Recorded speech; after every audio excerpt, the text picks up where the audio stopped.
Hi guys, welcome back to my channel. I have another story for you today, and I hope you enjoy it. This story is of an old forgotten place, a thriving coal mining town, where tragedy struck in massive proportions. It started when John Barclay Dawson partnered with Charles Springer. They started opening the coal mines in 1901. A railroad promoter, Charles B. Eddy, built a railroad from Dawson to Tucumcari, where it linked with larger railways. Coal mining is such a dangerous work. The mine tragedies started in 1902, when 2 men died in mine car mishaps. In 1903, a fire broke out in the number 1 mine, followed by several explosions. 500 miners escaped with their lives that day. They fought to put out the fire for a week, leaving 3 dead. 2 other men died that year from falling rocks. In 1904, 4 men died, 3 from falling rocks. The other was caught between 2 mine cars. In 1905, 1 man died from falling rock. In 1906, the Phelps Dodge Corporation bought Dawson Fuel Company and mines. They upgraded to all the best and most modern equipment. They were then called the Stag Canyon Fuel Company and Mines. Phelps Dodge built spacious homes for the miners and their families. They put in water systems and made a little company town. It had about 3,000 residents. The town of Dawson had a post office, a liquor store, a 4-story mercantile, a school, a newspaper, a large hotel, a movie theater, opera house, golf course, bowling alley, and a swimming pool. There was also a ranch that provided the town with meat. The circus would even come to town. Between 1902 and 1913, 21 men died in the mines. On August 14th, Carlos Valdez went to Stag Canyon Management in Dawson to apply for a job. That evening, he decided to walk home 18 miles. He got home about 2 in the morning to find his wife asleep in their bed with their 1.5-year-old baby. He turned up the lamp, and then he sees a guy too. Valdez shot the man in the head, instantly killing him, waking his wife, who started begging for her life. He called his father-in-law and told him what he did. His father-in-law asked if he killed his wife also. Valdez said no. His father-in-law asked him why. Valdez said he only had 1 bullet. Apparently, Mrs. Valdez had an unsavory reputation. Her arrangement with Juan Cordova began about 2 years earlier. Mr. Valdez and Mrs. Cordova both threatened their spouses with divorce, but never followed through. Carlos Valdez went to the penitentiary for murder, which probably saved his life. Mrs. Valdez went to jail on grand larceny charges. She stole money from her lover's corpse.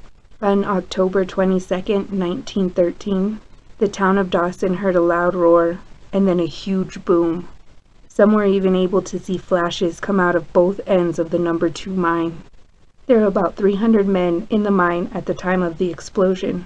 It shattered the walls in the entrance, trapping the men inside the mine. The alarm was sounded, and other miners came from the surrounding mines to help dig their comrades out.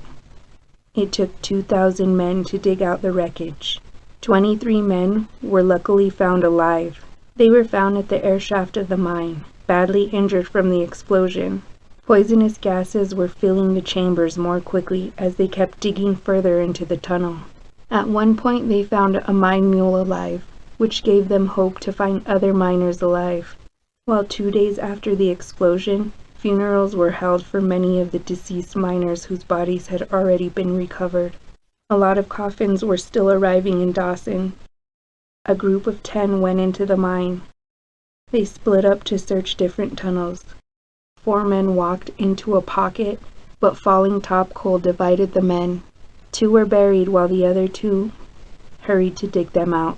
In the process, something spooked the 2 buried men, and they took off their helmets. Rocks started falling again, and the other 2 men got scared and took off running for the entrance, removing their helmets on the way. They were found unconscious close to the air shaft of the mine about 2 hours later and rushed to the hospital. By this time, the 2 trapped men had already breathed in a large amount of poisonous gases. They did not survive until help arrived. Outside of the mine, a lot of wives made their way past guard lines, standing outside the entrance, some begging their husbands not to go in, while other wives of the trapped miners stood in tears, hoping and praying to see their husbands come walking out of the entrance. At the time of the explosion, they could not explain what caused the coal dust to ignite. 263 men died in the explosion, 2 in the rescue. State Mine Inspector Reese H. Beto said coal dust was the main cause of the explosion, but no explanation on what ignited the dust. Gas only played a small part in the explosion. It was the best ventilated mine in the state, according to Beto. There was too much airflow in the mine for gas to collect enough for it to even show up on a safety lamp test. The mine had the best of equipment and safety practices on the job. It had just passed an inspection 2 days prior to the explosion. They later concluded a miner with an open lamp entered a pocket filled with gas. Between 1914 and 1922, 44 more men died in the mine. On February 9, 1923, another explosion at the mines occurred. The papers said it was due to the sprinkler system in the mine being frozen for days. A mine cart knocked down timbers, causing coal dust to rise, and being ignited by an electric arc, which is the current of electricity between 2 electrodes that connect by gas. This time the family of the miners were at the entrance of the mine before the ground even stopped moving. When other miners got to the entrance of Mine 1, they saw Scott DuPont, underground superintendent, on the ground unconscious from the blast. The volunteer helmetmen went through a quick council, concentrate on survivors. They checked their equipment and started into the mine. After a while, they were able to see a light in the distance. It appeared to be an abandoned battery locomotive. When they got closer, they saw the operator of the machine burnt black where he sat. About 1.5 miles in is when they started finding their fallen comrades. None of the other deceased men were burnt badly or blown up, though. They reached a room thought to be survivors. The men were sitting with their backs to the wall and their lunch pails opened. It looked like they were just sleeping. Men from Wyoming and Colorado rushed to Dawson to aid in the rescue. They worked for more than a week before all the bodies were recovered. This time, 123 miners died. Many in the community blamed DuPont for allowing the mine to continue to operate several days after the main water line that fed the water system froze. Heavy and uncontrollable coal dust caused the explosion. The state mine inspector called DuPont out in his report, but he wasn't charged. Dawson was never the same again. Too many men had died and too many families moved away. Even after all the explosions, Phelps Dodge didn't close the mines. On September 20th, 1923, federal prohibition officers snuck into Dawson and raided several places.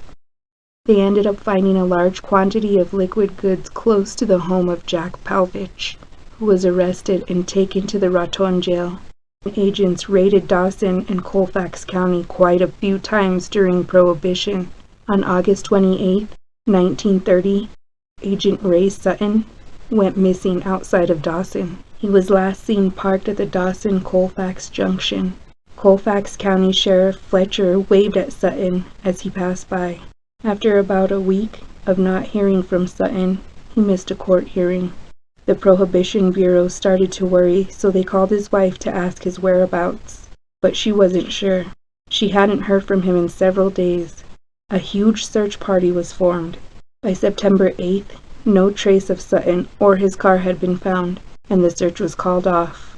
3 weeks later, James Caldwell of Springer, New Mexico, who was a former Prohibition agent, was arrested for forging Sutton's signature on his last paycheck and cashing it on September 1st, just 4 days after Sutton was last seen. But Sutton was still only considered missing, so they could only try him for forgery, which he was acquitted of. On October 18th, Sutton's car was found in an arroyo near Dawson. It was found between two trees and covered in brush. The area was previously searched and they never even saw it there. The car didn't have any usable prints, but there was a lot of blood in the back seat. It was assumed Sutton was murdered outside of his car, and the car was used to transport his body. They searched the area again, but his body wasn't found. In 1950, it was found that Caldwell, along with two others, were being paid off. They kidnapped Sutton and beat him for days trying to get the name of the person that was tipping him off. His body is said to have been buried in a shallow grave on a road that was being paved over. Sutton's body, to this day, has never been found. April 28, 1950, the Stag Canyon mines dumped their last car of coal. Phelps Dodge closed the mine and closed the town. Phelps Dodge thought coal mining was done, but he knew that the mines still had about 50 years' worth of coal left in them.